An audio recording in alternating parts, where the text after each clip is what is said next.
सबसे पहले इस डायग्राम की हेल्प से हम एंडो मेम्ब्रेन सिस्टम के कॉन्सेप्ट को समझेंगे।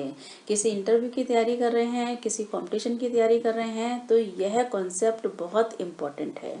तो यहाँ पर ये देखिए डायग्राम में ये एंडोप्लाज्मिक रेटिकुलम दिखाया हुआ है, ये गोल्जी अपरेटस, ये लाइसोसोम और वैक्यूल दिखाए हैं। तो इन ऑर्गेनेल्स को इकट्ठे हम कहते हैं एंडो मेम्ब्रेन सिस्टम। यह ऑर्गेनेल्स जो अभी हमने बताए हैं, endoplasmic reticulum, Golgi apparatus, vacuole and lysosome, तो यह ऑर्गेनेल्स साथ में मिलकर एंडो मेम्ब्रेन सिस्टम बनाते हैं। इनको हम ऐसा क्यों कहते हैं? क्योंकि यह चारों ऑर्गेनेल्स खास तौर से बहुत ही कोऑर्डिनेटेड वे में साथ में फंक्शन करते हैं। तो बता दें, आपको थोड़ा सा हिंट देते हैं।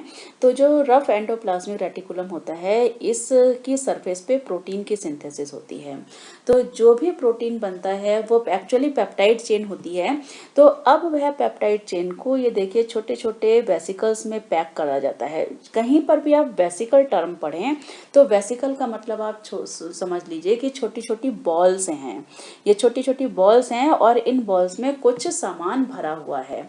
तो ये जो भी एंडोप्लाज्मिक रेटिकुलम जो पेप्टाइड चेन बनाएगा, वह वेसिकल में पैक करके अब ये गोल्जी अपरेटस को दे दी जाएगी।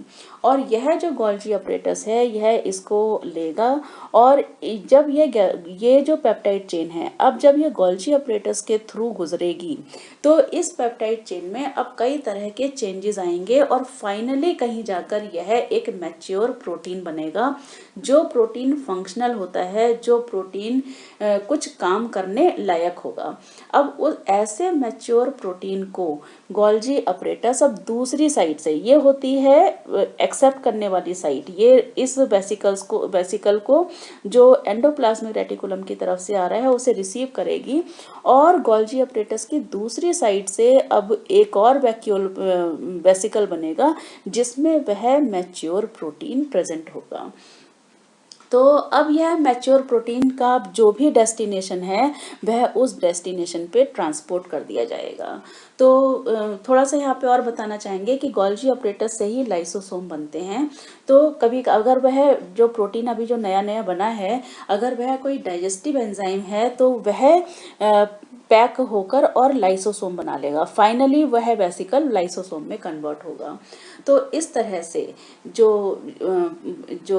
प्रोटीन्स का जो मैच्योरेशन है, उनकी सिंथेसिस है, इनका ट्रांसपोर्ट है प्रोटीन का, तो वह ये जो ऑर्गेनेल्स अभी हमने बताए हैं, यह ऑर्गेनेल्स मिलकर यह काम करते हैं। प्रोटीन का बनाना, उनको मैच्योर करना और उनका ट्रांसपोर्ट, तो यह सभी एक्टिविटीज एंडो मेम्ब्रेन सिस्टम करता है और इस सिस्टम में हम यह 4 ऑर्गेनेल्स को इंक्लूड करते हैं।